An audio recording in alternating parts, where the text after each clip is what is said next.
Assalamualaikum warahmatullahi wabarakatuh. Bertemu lagi dengan kita bertiga, masih kita bertiga ya Mbak Nurul, Mbak Disa. Sebelumnya perkenalkan dulu kami dari bagian hukum Sekretariat Daerah Kabupaten Tulungagung. Saya Desi Santi bersama teman saya, Mbak Nurul. Hai Mbak Nurul. Halo, selamat pagi semuanya. Selamat pagi Mbak Nurul. Mbak Disa, halo Mbak Disa. Halo. Kita ketemu lagi ya ini dalam rangka penyuluhan hukum dari bagian hukum Sekretariat Daerah Kabupaten Tulungagung. Pada kesempatan hari ini kami akan melaksanakan penyuluhan hukum tentang Peraturan Daerah Kabupaten Tulungagung Nomor 4 Tahun 2020 tentang pemberdayaan lembaga kemasyarakatan desa. Mungkin Bapak Ibu sekalian sudah familiar sekali dengan lembaga kemasyarakatan desa ini. Seperti kita ketahui di desa-desa itu ada yang namanya LPMD, Lembaga Pemberdayaan Masyarakat Desa, ada RT, ada RW, ada Karang Taruna, ada Posyandu. Nah ini itulah macam-macam dari lembaga kemasyarakatan desa. Pada kesempatan ini mungkin tidak banyak yang tahu ya sebenarnya bagaimana sih cara pembentukannya lembaga kemasyarakatan desa ini, ataupun mungkin fungsinya apa. Nah, pada kesempatan ini Mbak Nurul akan menyampaikan pemaparan materi tentang lembaga kemasyarakatan desa ini. Sebelumnya saya sampaikan memang penyuluhan hukum ini kita laksanakan secara online ya Bapak Ibu sekalian, mengingat di bulan Januari 2021 ini kita masih tinggi angka terkonfirmasi COVID-19, apalagi sekarang sudah mencapai 1 juta orang yang sudah terkonfirmasi. Jadi kita mungkin belum bisa melaksanakan penyuluhan hukum secara tatap muka. Maka untuk tetap memberikan informasi kepada masyarakat, kita melakukan penyuluhan hukum secara online ini.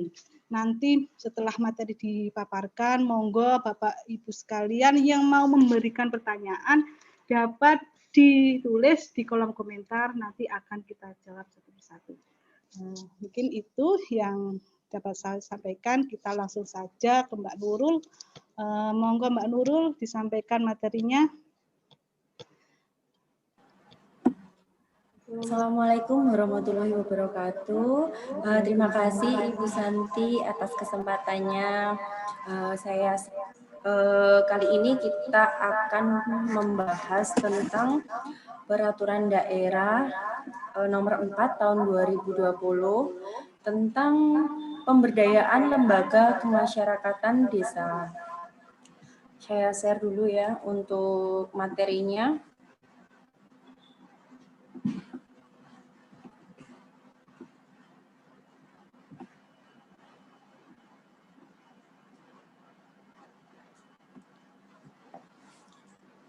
Kita bahas yaitu Peraturan Daerah Kabupaten Tulungagung Nomor 4 Tahun 2020 tentang pemberdayaan lembaga kemasyarakatan desa. Latar belakangnya yaitu desa memiliki hak asal-usul dan hak tradisional dalam mengatur dan mengurus kepentingan masyarakat setempat dan berperan mewujudkan cita-cita kemerdekaan. Latar belakang selanjutnya yaitu dalam rangka mengembangkan dan mengoptimalkan peran dan fungsi lembaga kemasyarakatan desa sebagai mitra kepala desa dalam mempercepat terwujudnya kesejahteraan masyarakat sehingga diperlukan pemberdayaan lembaga kemasyarakatan desa. Kemudian kali ini untuk lembaga kemasyarakatan desa akan saya singkat dengan kata-kata LKD. Jadi pemberdayaan LKD bertujuan untuk mendudukan fungsi LKD sebagai mitra pemerintah desa dalam meningkatkan partisipasi masyarakat. Yang kedua yaitu mendayagunakan LKD dalam proses pembangunan desa dan menjamin kelancaran pelayanan penyelenggaraan pemerintah desa.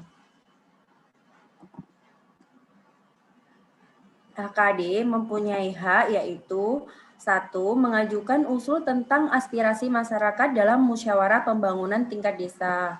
2. Menyampaikan saran dan pertimbangan kepada pemerintah desa dalam menjaga kelancaran tugas pemerintahan, pembangunan, dan kemasyarakatan. Yang ketiga, ikut terlibat dalam proses pembangunan desa, penyusunan perencanaan pembangunan dan yang berkeadilan dan berperan serta dalam meningkatkan kapasitas, kualitas, dan sumber daya manusia desa.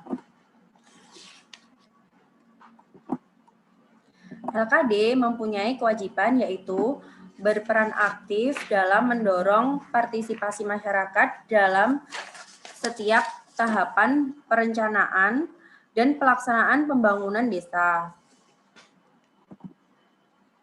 Meningkatkan kualitas dan kapasitas sumber daya manusia dalam peran sebagai mitra pemerintah desa. Memastikan kebijakan program pembangunan desa telah dilakukan dengan adil dan bijaksana. Melakukan pendampingan pada masyarakat secara berkelanjutan dan melaporkan hal-hal yang terjadi dalam masyarakat yang dianggap perlu mendapatkan penyelesaian kepada kepala desa. Jenis LKD meliputi lembaga pemberdayaan masyarakat desa, pemberdayaan kesejahteraan keluarga, biasanya kalau di desa itu disingkat PKK. Kemudian rukun tetangga, rukun warga, karang taruna, dan yang terakhir adalah pos pelayanan terpadu. Pembentukan kalau untuk yang lembaga pemberdayaan masyarakat desa, untuk selanjutnya saya singkat LPMD. Pembentukan LPMD dilaksanakan melalui musyawarah oleh kepala desa, BPD, dan tokoh masyarakat. Musyawarah harus dihadiri camat atau pejabat yang mewakili. Hasil musyawarah dituangkan dalam berita acara dan disampaikan kepada kepala desa untuk mendapatkan penetapan. Pembentukan LPMD ditetapkan oleh kepala desa. LPMD mempunyai tugas yaitu menyusun rencana pembangunan secara partisipatif, melaksanakan, mengendalikan, memanfaatkan, memelihara, mengembangkan pembangunan secara partisipatif. Kemudian menggerakkan swadaya gotong royong masyarakat, menumbuh kembangkan kondisi dinamis masyarakat dalam rangka pemberdayaan masyarakat. Dalam melaksanakan tugas, LPMD mempunyai fungsi yaitu penampungan dan penyaluran aspirasi masyarakat dalam pembangunan, penanaman dan pemupukan rasa persatuan dan kesatuan masyarakat dalam rangka memperkokoh negara kesatuan Republik Indonesia, peningkatan kualitas dan percepatan pelayanan pemerintah kepada masyarakat, penyusun rencana, pelaksana, dan pengelola pembangunan serta pemanfaat pelestarian pengembangan hasil-hasil pembangunan secara partisipatif, menumbuh kembangkan dan penggerak prakarsa dan partisipasi serta swadaya gotong royong masyarakat, penggali, pendayagunaan, dan pengembangan potensi sumber daya serta keserasian lingkungan hidup, pengembangan kreativitas, pencegahan kenakalan, penyalahgunaan obat terlarang, pengembangan kreativitas, pencegahan kenakalan, penyalahgunaan obat terlarang atau narkoba bagi remaja, pemberdayaan dan peningkatan kesejahteraan keluarga, pemberdayaan dan perlindungan hak politik masyarakat, serta yang terakhir adalah penyelarasan berbagai kegiatan bidang pendidikan, kesehatan, perekonomian, dan keagamaan. Dalam pemberdayaan kesejahteraan keluarga dibentuk tim penggerak PKK yang dilaksanakan melalui musyawarah dengan fasilitasi kepala desa dihadiri oleh tokoh masyarakat, kader, dan tim penggerak PKK kecamatan. Hasil musyawarah dituangkan dalam berita acara dan disampaikan kepada kepala desa untuk mendapatkan penetapan. Tim penggerak PKK ditetapkan oleh kepala desa. Kemudian slide selanjutnya yaitu pembahasan tentang tugas tim penggerak PKK desa. Di sini tugas tim penggerak PKK desa meliputi yaitu 1. Menyusun rencana kerja PKK desa. Yang kedua, melaksanakan kegiatan sesuai jadwal yang disepakati. Yang ketiga, yaitu melakukan penyuluhan dan menggerakkan kelompok PKK, RW, dan Dasawisma agar dapat mewujudkan kegiatan-kegiatan yang telah disusun dan disepakati. Kemudian nomor 4 yaitu menggali, menggerakkan, dan mengembangkan potensi masyarakat khususnya keluarga untuk meningkatkan kesejahteraan keluarga sesuai dengan kebijakan yang telah ditetapkan. Yang kelima yaitu melakukan kegiatan penyuluhan kepada keluarga yang mencakup kegiatan bimbingan dan motivasi dalam upaya mencapai keluarga sejahtera. Yang keenam yaitu mengadakan pembinaan dan bimbingan mengenai pelaksanaan program kerja. Yang ketujuh yaitu berpartisipasi dalam pelaksanaan program instansi yang berkaitan dengan kesejahteraan keluarga di desa. Yang kedelapan yaitu membuat laporan hasil kegiatan kepada tim penggerak PKK kecamatan dengan tembusan kepada ketua dewan penyantun tim penggerak PKK setempat. Yang kesembilan yaitu melaksanakan tertib administrasi. Dan yang terakhir adalah mengadakan konsultasi dengan ketua dewan penyantun tim penggerak PKK setempat. Slide selanjutnya yaitu dalam melaksanakan tugas tim penggerak PKK desa mempunyai fungsi A. Penyuluh, motivator, penggerak masyarakat agar mampu melaksanakan program PKK.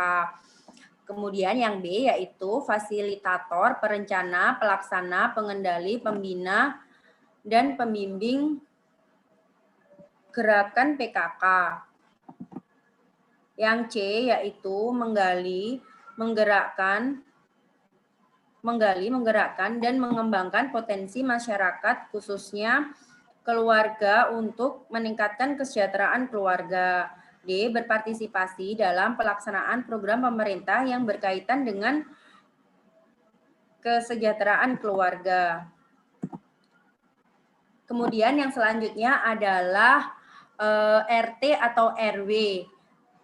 Pembentukan RT dilaksanakan sebagai berikut. Yang pertama, RT dilaksanakan, RT dibentuk melalui musyawarah oleh para kepala keluarga atau yang mewakili dan dihadiri oleh ketua RW setempat. Setiap RT terdiri paling sedikit 35 kepala keluarga dan paling banyak 40 kepala keluarga. Hasil musyawarah dituangkan dalam berita acara dan disampaikan kepada kepala desa untuk mendapat penetapan. Pembentukan RT ditetapkan oleh kepala desa. Kemudian selanjutnya adalah pembentukan RW diatur sebagai berikut. RW dibentuk melalui musyawarah oleh para pengurus RT, RW setempat, dan tokoh masyarakat yang dihadiri oleh kepala desa. Setiap RW paling sedikit terdiri dari 2 RT. Hasil musyawarah dituangkan dalam berita acara dan disampaikan kepada kepala desa untuk mendapat penetapan. Pembentukan RW ditetapkan oleh kepala desa. Untuk selanjutnya yaitu RT atau RW mempunyai tugas membantu pemerintah desa dalam menyelenggarakan urusan pemerintahan. RT RW dalam melaksanakan tugas mempunyai fungsi yaitu pendapatan kependudukan dan pelayanan administrasi pemerintahan lainnya, pemeliharaan keamanan, ketertiban, dan kerukunan hidup antar warga, pembuatan gagasan dalam pelaksanaan pembangunan dan mengembangkan aspirasi dan swadaya murni masyarakat, penggerak swadaya gotong royong dan partisipasi masyarakat di wilayahnya, penyampai informasi program pemerintah kepada masyarakat. Selanjutnya yaitu kita bahas Karang Taruna. Karang Taruna, dalam Karang Taruna ini cara pembentukan Karang Taruna dilaksanakan melalui musyawarah yang difasilitasi oleh kepala desa. Musyawarah harus dihadiri tokoh masyarakat dan pengurus Karang Taruna kecamatan. Hasil musyawarah dituangkan dalam berita acara dan disampaikan kepada kepala desa. Pembentukan Karang Taruna ditetapkan oleh kepala desa.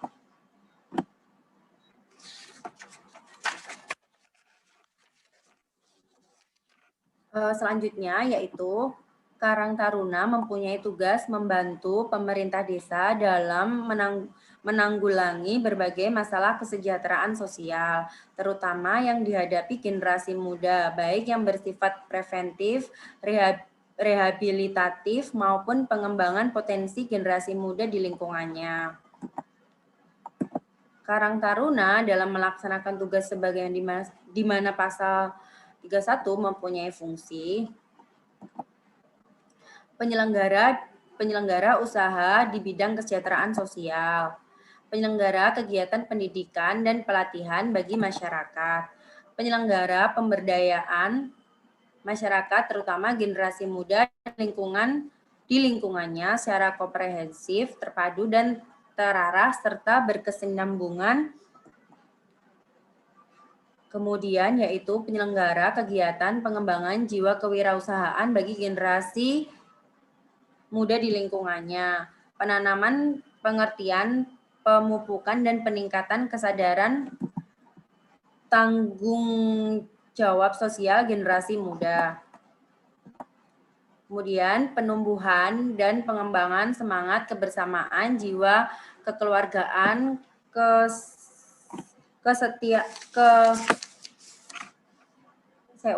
penumbuhan dan pengembangan semangat kebersamaan, jiwa kekeluargaan, kesetiakawanan sosial, dan memperkuat nilai-nilai kearifan dan tegaknya Negara Kesatuan Republik Indonesia. Yang G yaitu pemupukan kreativitas generasi muda untuk dapat pengembangan tanggung jawab sosial yang bersifat kreatif, rekreatif, kreatif, edukatif, ekonomis, produktif, dan kegiatan praktis lainnya dengan mendayagunakan segala sumber dan potensi kesejahteraan sosial di lingkungan secara swadaya. Kemudian yang H yaitu penyelenggara rujukan, pendampingan dan advokasi sosial bagi penyandang masalah kesejahteraan sosial, penguatan sistem jaringan komunikasi, kerjasama informasi dan kemitraan dengan berbagai sektor lainnya. Serta yang terakhir adalah penguatan sistem jaringan komunikasi, kerjasama, informasi, dan kemitraan dengan berbagai sektor lainnya. Oh, mohon maaf, masih ada yang terakhir lagi ternyata, yaitu penyelenggara usaha-usaha pencegahan permasalahan sosial aktual. Untuk selanjutnya yaitu Posyandu. Ini materinya agak banyak ya Bapak Ibu, jadi memerlukan waktu yang agak lama. Jangan sampai bosan ya. Posyandu yaitu pembentukannya Posyandu dilaksanakan melalui musyawarah desa yang difasilitasi oleh kepala desa. Musyawarah harus dihadiri tokoh masyarakat peduli Posyandu dan pengurus Posyandu kecamatan. Hasil musyawarah dituangkan dalam berita acara dan disampaikan kepada kepala desa untuk mendapatkan penetapan. Kemudian pembentukan posyandu itu ditetapkan oleh kepala desa. Posyandu mempunyai tugas yaitu membantu pemerintah desa dalam bidang kesehatan guna meningkatkan derajat kesehatan masyarakat pada umumnya serta kesehatan ibu dan anak pada khususnya. Posyandu dalam melaksanakan tugasnya mempunyai fungsi yaitu yang pertama adalah sebagai wadah pemberdayaan masyarakat dalam alih informasi dan keterampilan dari petugas kepada masyarakat dan antar sesama masyarakat dalam rangka mempercepat penurunan angka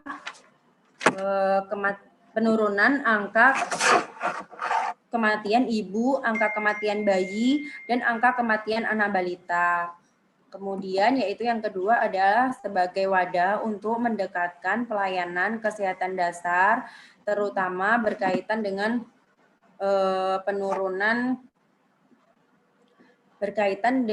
penurunan angka kematian ibu, angka kematian bayi, dan angka kematian anak balita. Hubungan kerja lembaga kemasyarakatan desa. Hubungan kerja lembaga kemasyarakatan desa, pemerintah desa bersifat kemitraan. Hubungan kerja lembaga kemasyarakatan desa dengan badan permusyawaratan desa bersifat konsultatif. Hubungan kerja lembaga kemasyarakatan desa dengan lembaga kemasyarakatan lainnya di desa bersifat koordinatif. Dana kegiatan LKD dapat bersumber dari yaitu yang pertama adalah swadaya masyarakat. Yang kedua yaitu anggaran pendapatan dan belanja desa. Yang ketiga adalah anggaran pendapatan dan belanja desa daerah dan atau anggaran pendapatan dan belanja daerah provinsi. Kemudian dana kegiatan LKD selanjutnya yaitu dari bantuan pemerintah provinsi dan atau daerah. Dan yang terakhir adalah bantuan lain yang sah dan tidak mengikat.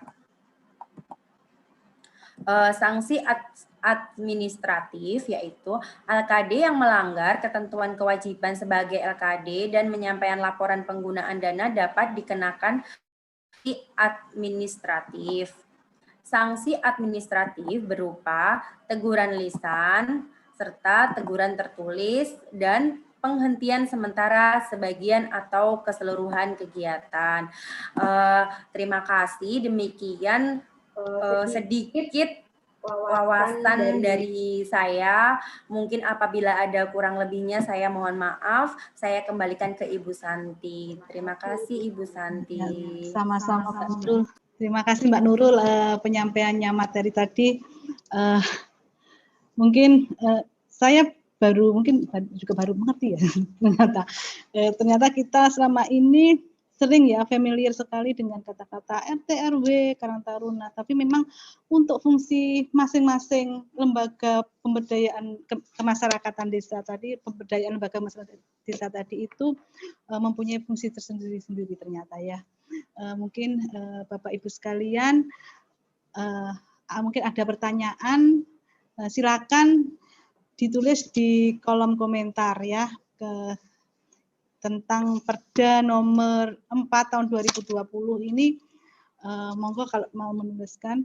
Terus tentang perdanya sendiri, kalau Bapak dan Ibu sekalian mau mendownload, mau mengersakan, bisa didownload di JDIH bagian hukum, yaitu JDIH alamatnya di jdih.tulungagung.go.id. Monggo kalau mau download. Mungkin seperti itu yang kita sampaikan pada hari ini. Sekali lagi terima kasih atas perhatiannya. Mohon maaf atas segala kekurangan. Kami bertiga mohon diri. Sampai ketemu di penyuluhan hukum selanjutnya. Billahi taufiq wal hidayah. Assalamualaikum warahmatullahi wabarakatuh.